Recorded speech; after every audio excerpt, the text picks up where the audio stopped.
Hello everyone, welcome to Odoo development tutorial Bangla. আজ আমরা দেখব কিভাবে সার্চ মেথড লিখতে হয়। সার্চ অনেক প্রয়োজনীয় একটা জিনিস যেটা আমরা প্রায় ইউজ করি। তো আমরা কাজে চলে যাই। এর আগে আমরা ব্রাউজ এবং সার্চ কাউন্টে দেখেছি সার্চ মেথডটি প্রায় সিমিলার। তো সার্চ মেথড কিভাবে লিখতে হয়? জাস্ট এখানে সার্চ দিতে হয়। তো সার্চ মেথডের মধ্যে অনেকগুলো অ্যাট্রিবিউট আছে। প্রথম অ্যাট্রিবিউটটি হচ্ছে ডোমেইন। ডোমেইন লেখার নিয়ম আমি এর আগেও দেখিয়েছি। তো আমরা এখন কিছু একটা সার্চ করব, যেমন স্কুল স্টুডেন্টের মধ্যে আমরা চেক করব যে কে কে এই স্কুলের আন্ডারে আছে। তা আমরা কিভাবে লিখব যে স্টুডেন্টের ক্লাস আইডি ডট ক্লাস আইডিতে যদি যাই, স্কুলের ভেতরে যে ক্লাস আইডি আছে সেটা হচ্ছে স্কুল ডট ক্লাস। তো স্কুল ডট ক্লাসের মধ্যে আমরা যদি যাই সেখানে আছে স্কুল আইডি, তার মানে class ID dot school ID.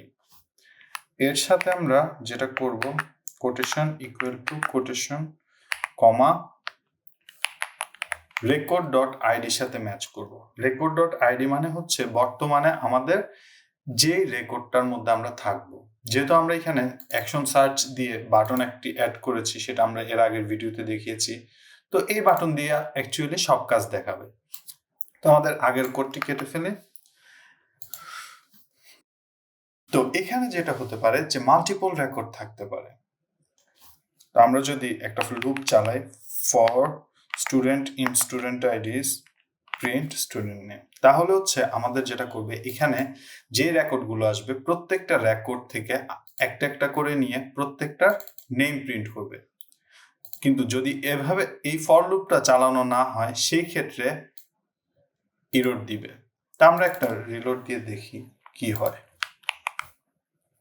আমরা যদি এখন টেস্ট বাটনে ক্লিক করি, তাহলে আমরা দেখতে পাচ্ছি যে আমাদের যে একে স্কুলটি ছিল এর আন্ডারে এই স্টুডেন্টগুলো রয়েছে। এখন আসি আরো কিছু অ্যাট্রিবিউট আছে, ওগুলো ইউজ করব।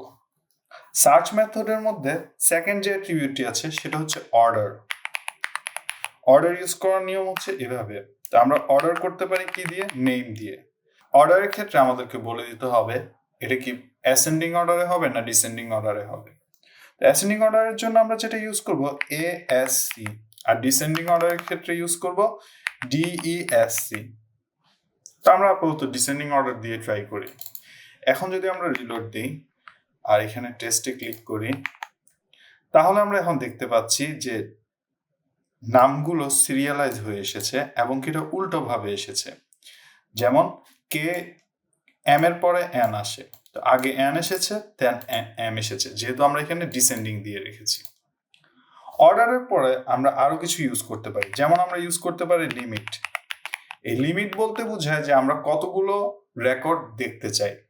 যেমন এখানে আমাদের রেকর্ড এসেছে টোটাল 5টা, কিন্তু আমরা বলছি না আমরা 5টা দেখবো না, আমরা শুধু 3টা রেকর্ড দেখবো। তাহলে আমরা লিমিট ইকুয়াল টু দিয়ে দিব 3।